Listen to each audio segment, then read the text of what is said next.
Kalau miskin dalam pengertian dahulu itu diterapkan, wajar kalau mereka tidak banyak dihisab karena kepemilikan barangnya memang sedikit, karena walaupun duitnya banyak dia sedekahkan, diwakafkan dan seterusnya, sebagaimana Ali wakafnya puluhan ribu dirham, puluhan miliar. Tapi hari ini dengan semua faktor tadi, mengeluh, mengemis, bergantung ke orang lain, menyusahkan diri sendiri dan orang lain, kemudian tidak berpendidikan, anak-anaknya stunting dan seterusnya. Ini hisabnya banyak orang miskin sekarang. Jadi masalahnya adalah penggunaan kata miskin dan penerapannya. Kita berpikir orang miskin hari ini dengan budaya kita itu kayak miskinnya Abu Dzar. Wah, nggak mungkin.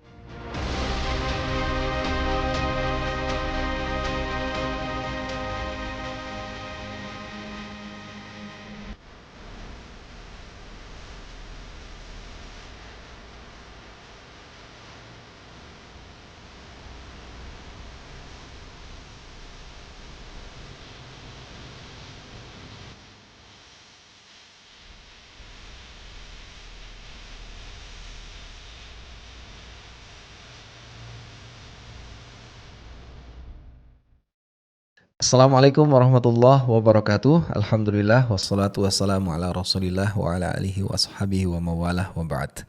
Masih di channel yang sama, Sirah TV, yang menyajikan kajian seputar Sirah Nabawiyah dan sejarah peradaban Islam. Dan episode kali ini kita akan mengumpulkan beberapa pertanyaan yang masuk ke meja redaksi kami untuk kita tanyakan langsung kepada guru kita. Ada Ustadz Asep Sobari di sini. Assalamualaikum Ustadz. Assalamualaikum warahmatullahi wabarakatuh.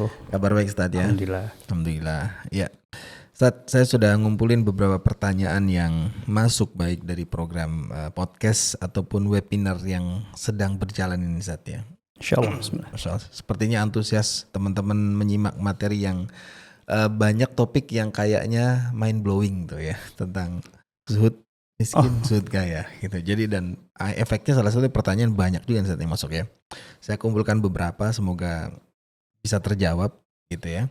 Tapi sebelum kesini Ustadz, ini kan banyak pertanyaannya. Nanti bagaimana tuh memahami antara banyak nanya yang memang tujuannya mencari ilmu dengan banyak nanyanya yang Yahudi itu? Wah, ini Kan dilematik tuh. Nanya mulu nih kayak Yahudi. kalau Yahudi mah nanya itu untuk ngeles gitu. Gitu ya catatannya. Dasarnya itu, dasarnya untuk ngeles. Artinya ingin lepas dari tanggung jawab gitu, dan konsekuensi yang harus mereka tanggung gitu loh. Dasarnya sih itu gitu. Makanya itu yang dilarang gitu kan. Tapi kalau nanya dalam arti untuk pendalaman, hanya untuk memperjelas, itu mau justru salah satu manhaj pendidikan Rasulullah SAW yang tentu saja diterapkan oleh para sahabat gitu. Ya. Bunda Aisyah dikenal dengan karakter itu gitu ya.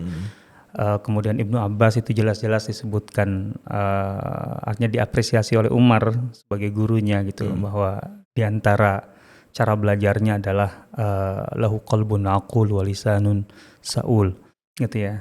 Jadi dia banyak berpikir secara mendalam gitu, artinya tajam dalam memahami, dan kemudian banyak bertanya. Oh iya, lisanun saul gitu. Artinya bukan soal sedikit atau banyaknya yang jadi catatannya, tapi motifnya. Pertanyaan itu. Oh, oke. Nah, mudah-mudahan ini motif pertanyaan yang memang mencari ilmu. Insyaallah. Baik, ada Ed Kang Bani, ini dari program Q&A.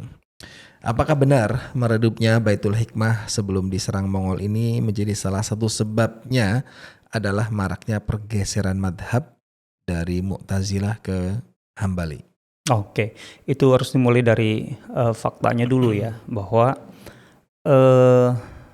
serangan Mongol itu kan ke Baghdad, maksudnya menghancurkan Baghdad kan, itu kan abad ke-7 ya, tahun 600-an gitu. Sementara Baitul Hikmah itu dalam sejarahnya gitu, semuanya meredupnya lebih awal. Sejak abad ke-4 sudah meredup gitu loh. Jadi jauh sebelum serangan Mongol meredupnya gitu. Dan penyebab utamanya itu lebih karena memang perhatian, kalau kita bicara Baitul Hikmah, itu kan kalau bahasa kita sekarang tuh kurang lebih itu institusi negeri lah gitu ya. Artinya di bawah pemerintah langsung, bukan swasta. Kalau Baitul Hikmah, karena dari awal memang diinisiasi oleh khalifah-khalifah. Cikal bakalnya oleh Abu Ja'far al-Mansur, kemudian yang paling kuat tentu saja setelah itu artinya membangun dalam arti melengkapinya itu adalah Harun ar-Rasyid gitu. Kemudian secara aktivitas puncaknya di Al-Ma'mun kan. Itu kan sebenarnya estafet itu, jadi nggak tiba-tiba gitu dari awal dan kemudian konstan begitu bertahap gitu. Nah, yang membuat Baitul Hikmah begitu sentral posisinya sebagai lembaga keilmuan, terutama riset lah gitu ya, itu kembali kepada latar belakang si khalifahnya gitu loh. Si khalifahnya kembali ke situ gitu. Artinya ketika khalifahnya menaruh perhatian yang sangat besar terhadap aktivitas Baitul Hikmah gitu, maka Baitul Hikmah luar biasa gitu. Tapi seiring dengan perhatian dari khalifahnya itu kurang gitu ya, otomatis mulai meredup gitu loh. Sebenarnya lebih ke situ gitu. Dan itu sudah jelas berlaku dari abad ke-4 itu sudah meredup gitu ya. Artinya perhatiannya tidak lagi setinggi sebelumnya, apalagi kalau dibandingkan di abad kedua ya, di masa Harun al-Rasyid dan Al-Ma'mun gitu. Itu cenderung setelah itu semakin meredup gitu ya. Untuk Baitul Hikmah kita bicarakan. Kan ada buku tentang Baitul Hikmah ya. Saya lupa apakah pernah kita bahas atau belum ya? Sepertinya belum, Ustaz. Belum, buku sejarah Baitul Hikmah itu. Belum ya? Belum. Kayak udah ya. Nanti kita coba cek. Kita coba cek ya. Playlistnya. Atau mungkin ada yang ingat. Belum, Kayaknya belum ya. Jadi di situ letaknya gitu. Jadi bukan masalah peralihan mazhab resmi yang diadopsi oleh negara, yaitu Mu'tazilah, kemudian ke Hambali gitu ya. Kan Mu'tazilah itu bisa dikatakan sebenarnya susah juga untuk dikatakan resmi ya. Resmi itu gimana sih kan negara nggak pernah secara konstitusional ataupun mendeklarasikan gitu secara tadi konstitusional itu bahwa mazhabnya adalah Mu'tazilah, mazhab pemikirannya contohnya. Enggak juga gitu. Kan yang paling menonjol adalah ketika Al-Ma'mun gitu ya mendukung Mu'tazilah kan. Iya. Dan itu bukan berarti mazhab mengadopsi Mu'tazilah dalam arti negara gitu ya secara konstitusional gitu lah. Memang dukungan Al-Ma'mun begitu kuat terhadap Mu'tazilah saat itu. Tapi dari sini saja menunjukkan bahwa sebelum Al-Ma'mun berarti kan dalam hal ini khalifah tidak mendukung Mu'tazilah kan. Artinya Harun al-Rasyid tidak mendukung Mu'tazilah. Padahal kita tidak bisa memisahkan katakanlah puncak kejayaan Baitul Hikmah itu dari Harun al-Rasyid tiba-tiba ke Al-Ma'mun. Al-Ma'mun itu melanjutkan estafet. Oke, pengembangannya lebih kuat di masa Al-Ma'mun, tapi basisnya kan tetap Harun al-Rasyid kan sebenarnya. Dan Harun al-Rasyid tidak mengadopsi pemikiran Mu'tazilah gitu ya. Tapi sudah berkembang belum Mu'tazilah? Udahlah jelas. Kan kalau berkembang sudah berkembang. Mu'tazilah sejarahnya sebelum Harun al-Rasyid jelas lah. Gitu ya. Artinya bukan berarti sebelum Al-Ma'mun tuh Mu'tazilah belum ada. Enggak, pemikiran itu enggak instan. Gitu. Sudah ada sebelumnya jelas Mu'tazilah. Di zaman Harun al-Rasyid pun ada gitu ya. Dan mereka ada di majelis Harun al-Rasyid untuk berdebat seperti biasa. Itu mah lumrah gitu dilakukan. Tapi yang penting di sini kalau tadi kemajuan seakan-akan kan begini, kemajuan Baitul Hikmah itu karena Mu'tazilah yang diadopsi lah gitu ya, sebagai mazhab atau ya mazhab pemikiran yang dominan. Oh enggak, zaman Harun al-Rasyid enggak ada kok. Dalam arti enggak seperti zaman Al-Ma'mun. Baitul Hikmah sudah luar biasa gitu. Nah itu buktinya gitu. Dan kemudian gara-gara mengadopsi mazhab Hambali gitu, kemudian jadi meredup gitu. Perbandingan antara mazhab Mu'tazilah dan Hambali aja sudah dua persoalan. Mungkin karena mazhab Hambali lebih ke fikih ya maksudnya. Sementara Mu'tazilah kan bukan persoalan fikih sebenarnya, lebih kepada madrasah ataupun school of thought ya, pemikiran gitu kan. Seperti itu gitu. Jadi saya rasa nggak dominan faktor itu gitu ya. Lebih kepada meredupnya Baitul Hikmah itu adalah seberapa kuat dukungan dari khalifah itu sendiri. Karena memang itu lembaga yang dari awal dibiayai, dikelola dan seterusnya oleh negara dengan APBN lah katakanlah melalui APBN. Itu menjadi persoalan dan perhatian itu semakin berkurang. Jadi Mongol itu sebagai puncaknya, ya Mongol mah sebenarnya bukan puncak, artinya dengan fungsi Baitul Hikmah sudah meredup sebelumnya ya Mongol mah ibarat kata hanya membereskan lah ujungnya lah gitu, bukan puncak juga gitu. Ya puncak dalam arti puncak mengeliminir gitu. dengan dan itu dia membawa menghanguskan segalanya kan. Iya. Bukan sekedar Baitul Hikmah, dalam arti mereka dari awal membidik Baitul Hikmah, enggak, dia mau ke eksistensi politiknya sebenarnya. Oh iya. Gitu. Baitul Hikmah cuma salah satu gitu ya. Objek yang ini rusak ya. Betul. Baik. Berikutnya ada Fakhri Fairuzi. Ustadz, apakah benar Yazid bin Muawiyah yang sejak awal memerintahkan pembunuhan Husain di Karbala, dan bagaimana sikap kita terhadap Yazid? Setahu saya tidak ada. Artinya perintah langsung dari Yazid untuk membunuh Husain. Kepentingan Yazid sejak dia diangkat menjadi khalifah memastikan, dalam tanda petik bahasa kita sekarang ya, semua oposisi itu semuanya berbaiat kepadanya. Itu yang jelas menjadi obsesi Yazid. Dalam hal ini memang Yazid menurut saya bahkan dia tidak berhati-hati, bahkan cenderung dia tidak mengikuti nasihat ayahnya, Muawiyah. Muawiyah sebelum meninggal, radhiyallahu anhu gitu ya, sebelum meninggal, Muawiyah itu memberi pesan kepada Yazid agar katakanlah bertindak dengan bijak, kemudian bertahap, perlahan-lahan gitu, terutama dalam menghadapi oposisi. Sampai Muawiyah itu memberikan arahan. Kan waktu itu yang paling kuat kan memang oposisi Madinah kan, yang jelas-jelas menolak pembaiatan Yazid di masa Muawiyah gitu ya. Ketika Muawiyah menawarkan pembaiatan itu, Abdurrahman bin Abu Bakar saat itu sudah meninggal gitu ya. Artinya setelah penolakan itu dia meninggal.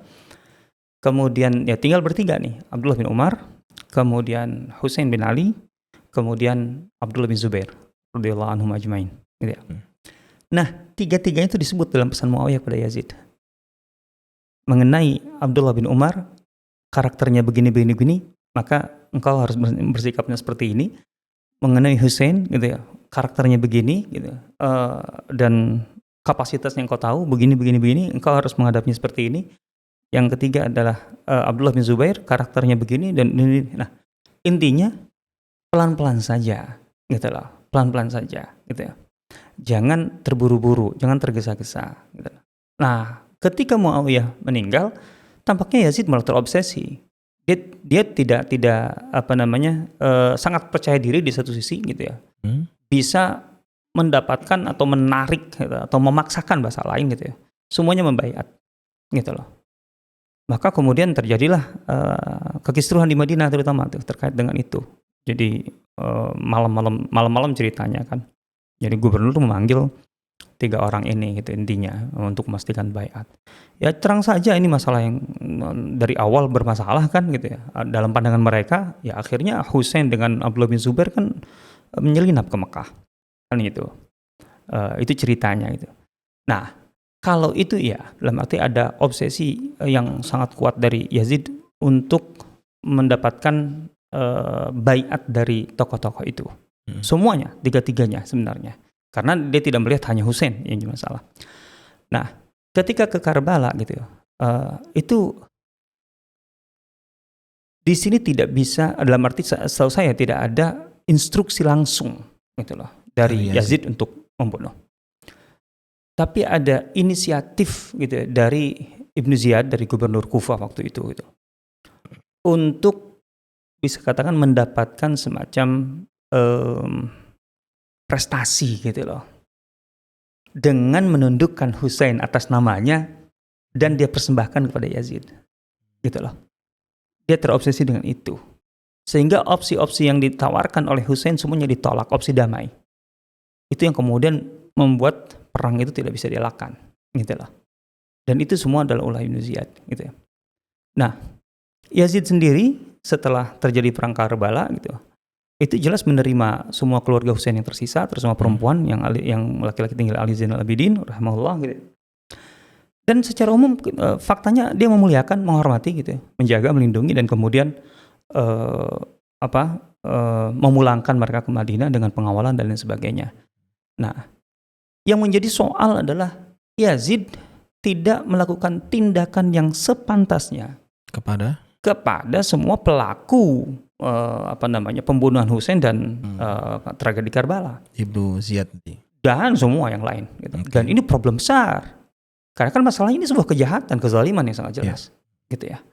Gitu. Nah, di sini letak permasalahan Yazid sebenarnya. Gitu. Artinya dia lebih mementingkan status quo dan kekuasaan ketimbang pelaksanaan katakanlah hukum Allah terkait dengan masalah atau isu ini gitu ya. Nah, di situ masalahnya gitu.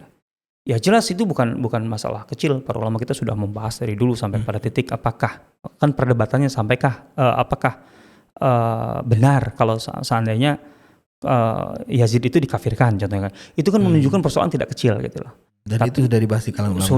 Sudah dibahas gitu. Dan Ahlus Sunnah, setahu saya bahkan Imam Al-Ghazali termasuk yang bicara masalah ini, artinya kita tidak sampai pada tahap mengkafirkan gitu. Tapi bahwa kemudian yang dilakukan Yazid itu sebagai kezaliman, kefasikan itu jelas gitu ya. Seperti itu gitu. Sampai titik itu. Wallahu ta'ala alam. Agak butuh hati-hati membaca ini Ustaz ya. Sebenarnya masalahnya clear, cuman kan apa berada di level mana gitu ya. Gitu ya. Artinya sampai level setinggi itu, tapi saya rasa kebanyakan ulama Ahlussunnah tidak mengkafirkan Yazid gitu ya. Baik. Oke, kita pindah ke topik yang lain Ustaz. Ada Siti Lisa'diyah. Ustaz, bisnis kan erat kaitannya dengan kemampuan public speaking nih. Nah, gimana sahabat Utsman radhiyallahu an yang pemalu itu kemudian membangun jaringan bisnisnya? Sebenarnya pemalunya Utsman itu seperti apa, Ustaz? Ini ada yang perlu diluruskan kayaknya. Itu terkait dengan kelas webinar kita kali ya. Iya. Makna pemalu itu sendiri ya. Apakah orang pemalu itu sama dengan tidak mampu atau kurang dalam public speaking?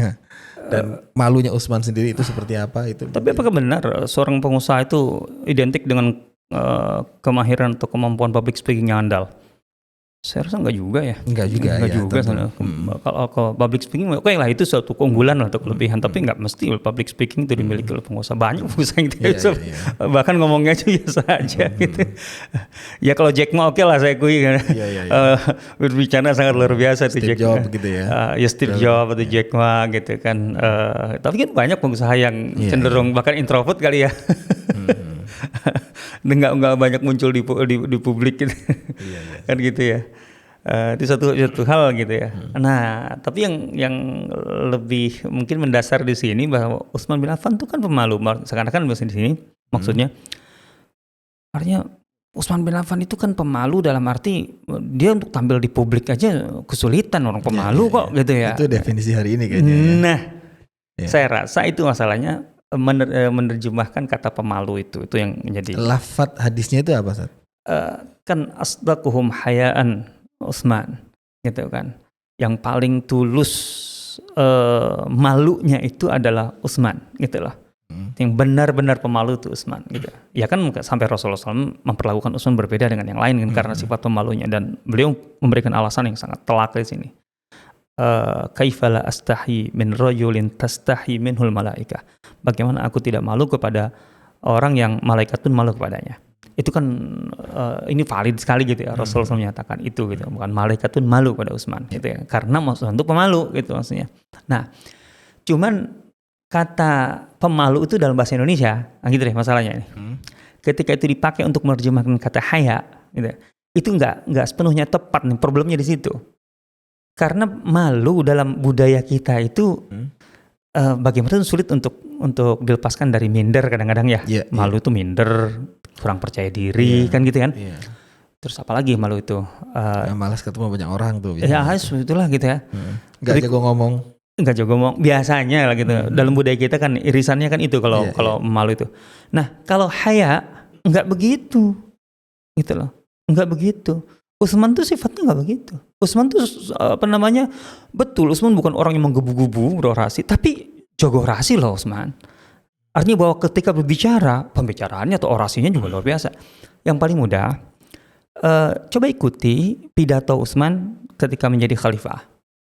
Itu ada pidatonya tuh, orasinya sangat cakep, cantik, susunan kalimatnya dan cakep betul. Utsman khatib, baligh gitu ya.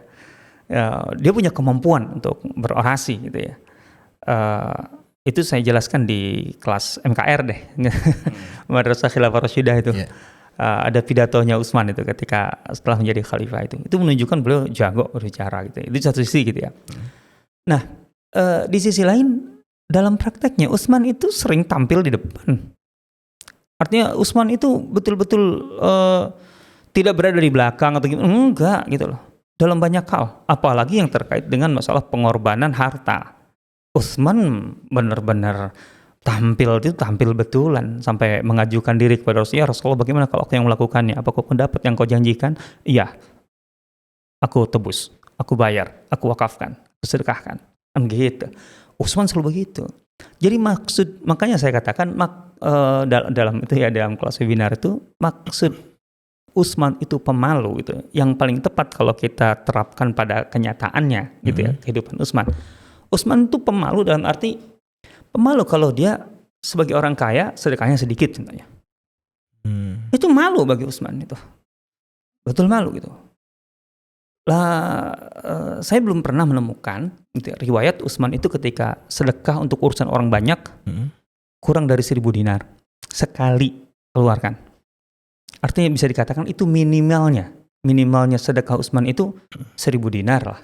1.000 dinar itu ya sekarang 6 miliar kan. Jadi malu. Dia kalau untuk pribadinya dalam riwayat Imam Ahmad, makan itu apa adanya yang ada di dalam rumah, dia makan lah. Kadang-kadang kalau lauknya cuman dengan artinya dicocol dengan minyak nabati, zait, belum makan itu. Cuka, khal, dia makan itu. Tapi begitu menjamu, apalagi ketika jadi khalifah dan rakyatnya, dia menghidangkan hidangan selayaknya bangsawan. Malu dong, gitu loh. Sebagai Utsman bin Affan kemudian ngasih makanan kelas, ya istilahnya nasi uduk dan kawan-kawan itu. 10.000 per porsi, jangan lah ya. Jangan ya. Nggak bergizi Ustaz ya. Wah, terlalu tendensius ini. Kan beliau menjamunya kelas bangsawan tadi. Ya intinya begitu.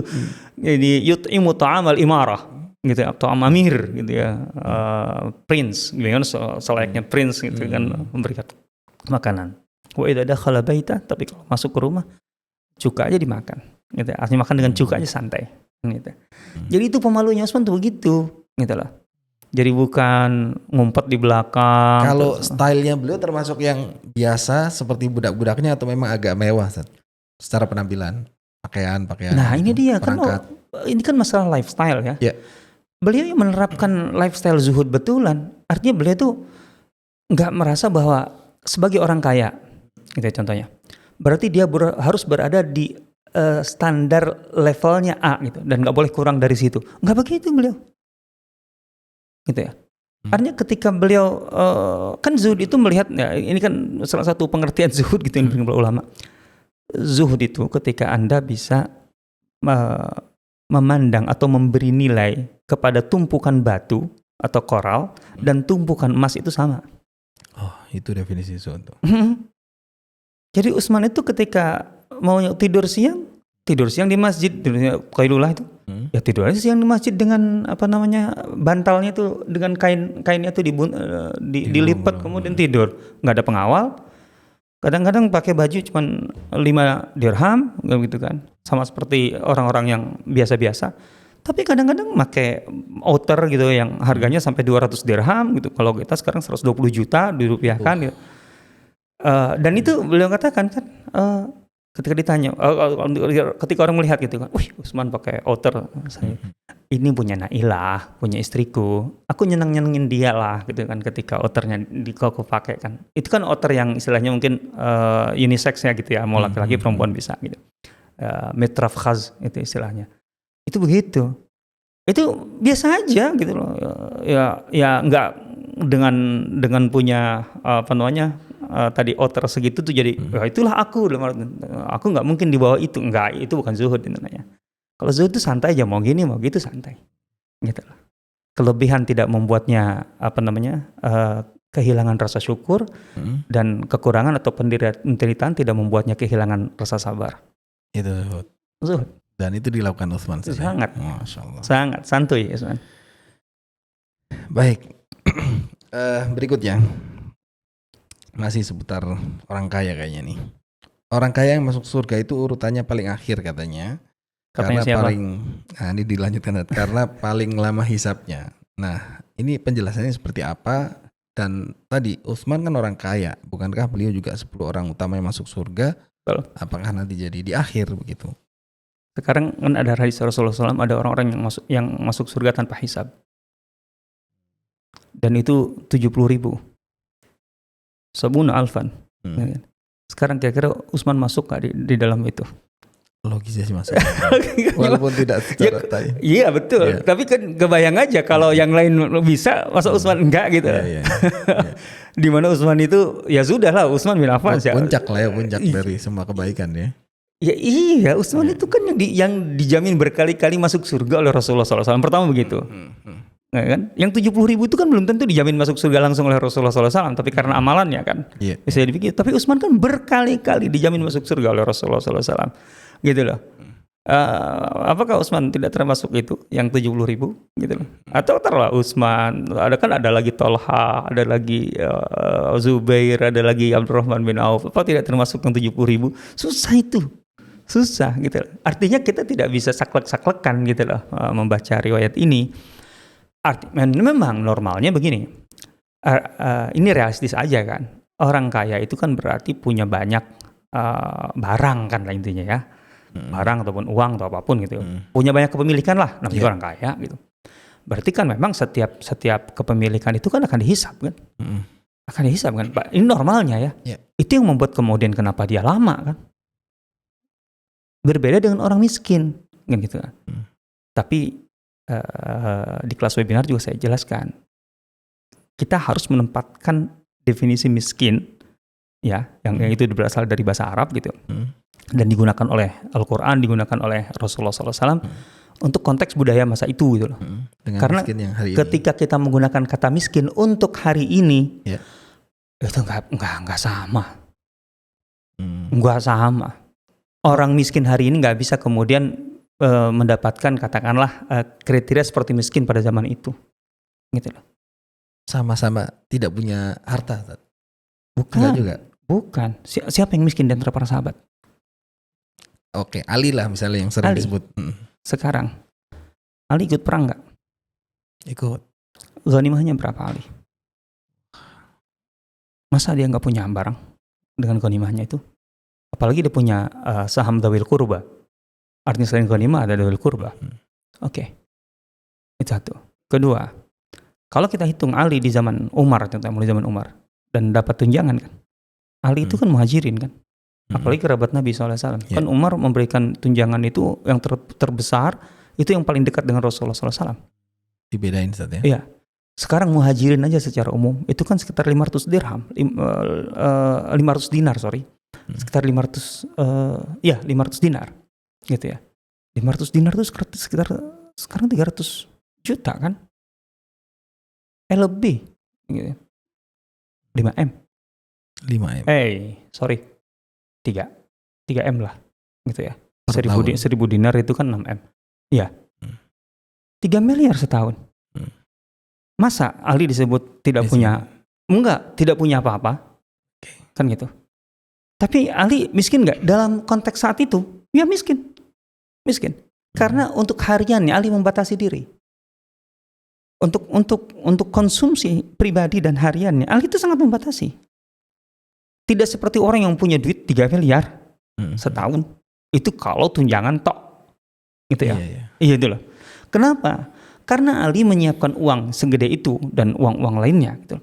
Itu untuk apa? Untuk sedekah, untuk wakaf. Nah, itu yang dilakukan Ali. Sehingga untuk hariannya sederhana.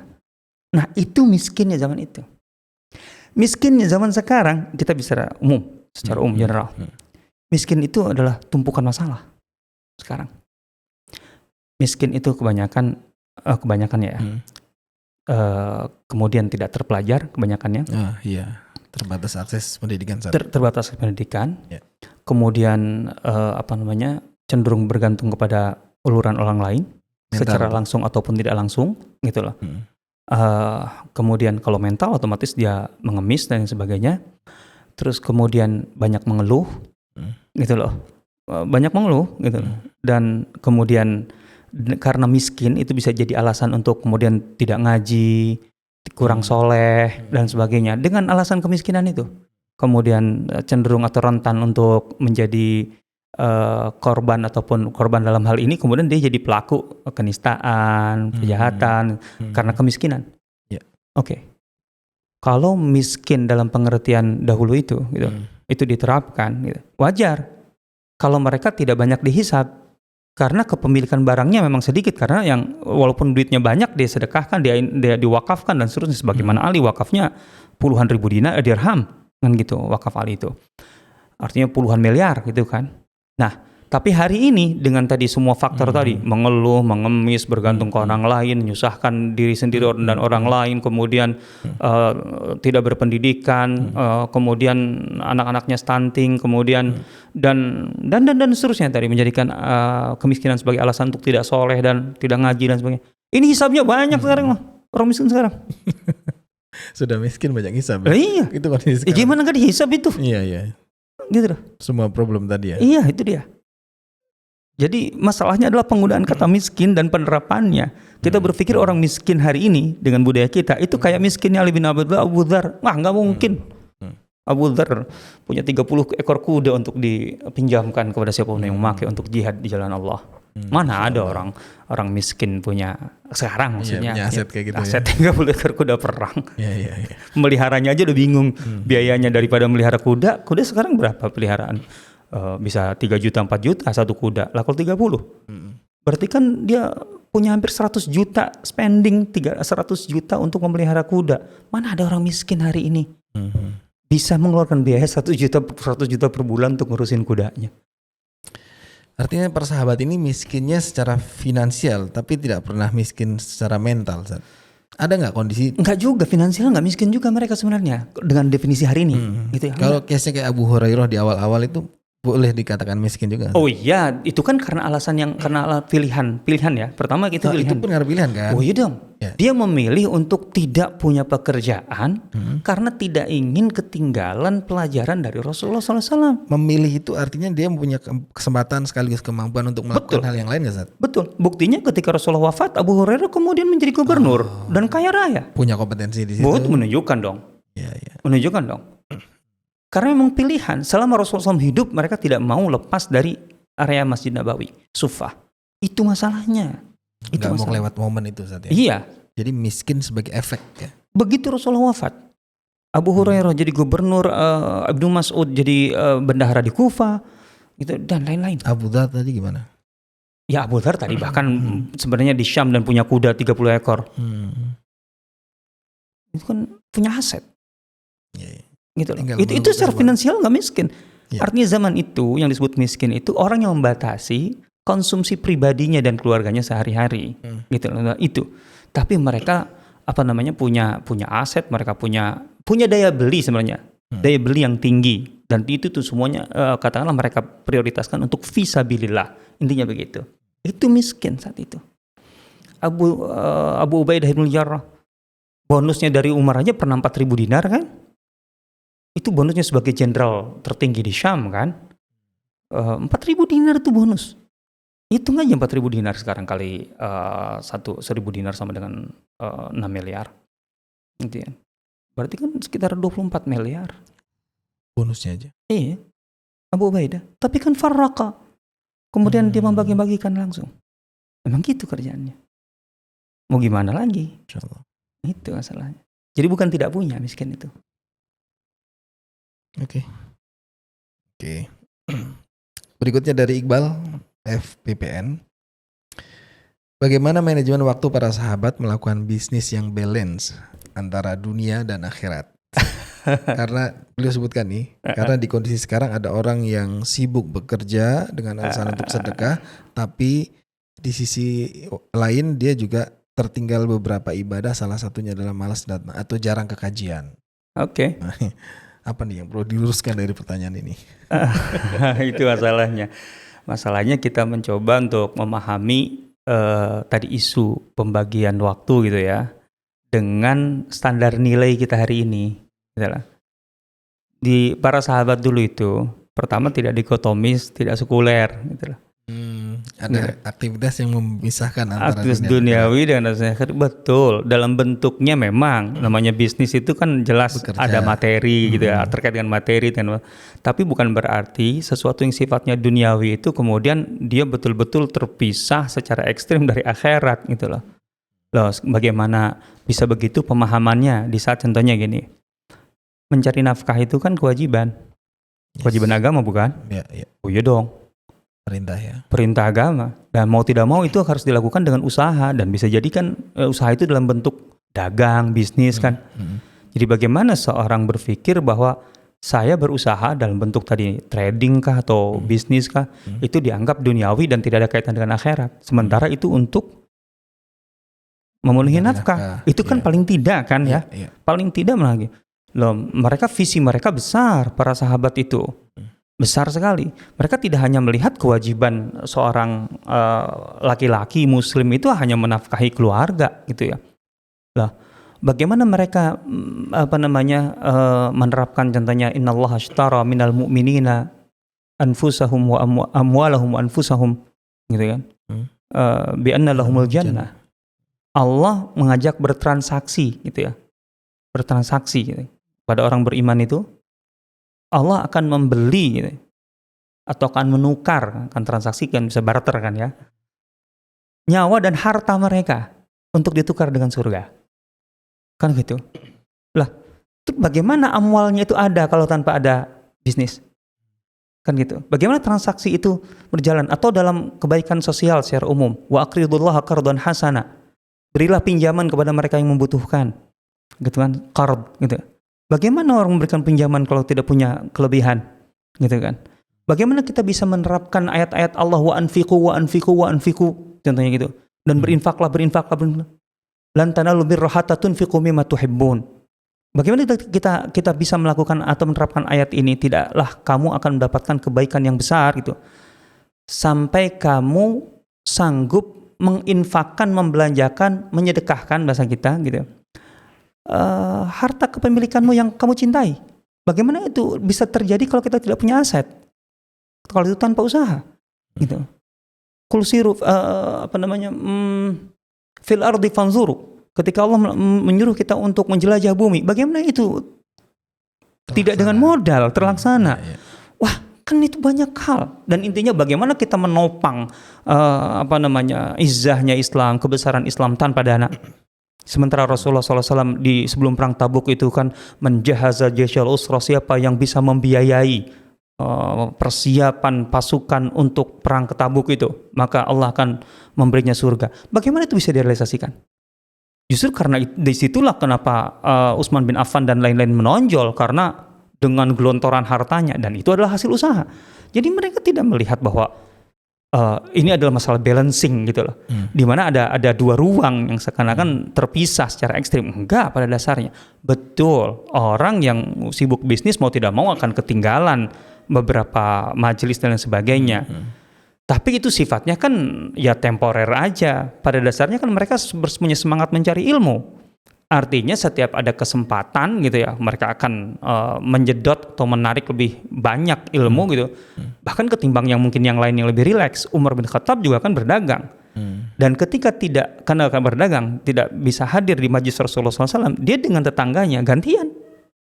Itu mah bukan masalah balancing dalam arti yang sibuk dagang berarti jauh dari akhirat gitu. Bukan dalam arti perbedaan gitu, enggak gitu. Ini mah kembali kepada masalah orang punya konstruk pemikiran yang utuh gitu, yang komprehensif atau tidak gitu terhadap masalah ini. Gitu. Itu masalahnya. Kita masalahnya kalau orang sudah masuk ke dunia bisnis, problem kita hari ini itu ya dengan dikotominya, dengan sekulernya itu merasa itu ya udah nggak ada kaitan dengan akhirat atau agama, ya itu kacau itu. Itu yang harus kita luruskan. Artinya ada banyak aktivitas yang kelihatannya adalah duniawi, sementara itu juga muatannya tetap ukhrawi, Zat. Gimana enggak? Atau sebaliknya bisa juga, Zat, aktivitas akhirat ternyata itu muatannya dunia itu ya, bahaya. Kalau ada yang menunggangi agama ya untuk kepentingan dunia, ya iyalah gitu kan. Orang munafik kan akan menonjolkan sampai Rasulullah SAW menyatakan bahwa orang paling bahaya itu adalah munafik tapi ngomong agamanya gacor lah istilahnya. Alimul lisan kan gitu. Iya. Kan itu orang munafik baca Quran gitu kan ada istilah itu. Oke. Jadi tidak bisa dilihat kasat mata ini aktivitas dunia, berarti jauh dari akhirat. Iya, tidak bisa dipisahkan secara ekstrim seperti itu pada dasarnya. Makanya para sahabat nggak melihat bahwa ini dunia melulu, kapan akhiratnya, nggak ada istilah itu. Karena memang mindsetnya dari awal komprehensif ya. Itu yang jadi persoalan kita hari ini. Kita tidak memiliki mindset ataupun paradigma yang komprehensif terhadap itu. Oke, satu pertanyaan terakhir Zat. Ini kayak menyambung pertanyaan sebelumnya tuh yang bahwa orang kaya tuh lama hisapnya. Jadi sering berpikir repot juga jadi orang kaya, hisap hartanya lama. Apa miskin aja? Nah itu dia. Emang kalau miskin nggak lama gitu? Terutama miskin hari ini. Lama orang miskin hari ini hisapnya. Masalahnya banyak maksudnya. Kalau dulu kenapa seperti Ali dan sebagainya katakanlah dibanding Abdurrahman atau bin Auf itu. Ini kita bicara tentang logika ya. Ya wajar kalau Ali lebih cepat hisapnya karena dia yang hartanya yang ada disedekahkan, diwakafkan. Kan sudah bukan tanggung jawab dirinya, bukan sebagai pemilik kan. Tapi Abdurrahman bin Auf punya yang disimpan, kemudian yang diinvestasikan, yang kemudian ya iyalah gitu. Tapi kalau kasus Abdurrahman bin Auf dan kawan-kawan kan tadi saya katakan ada 70.000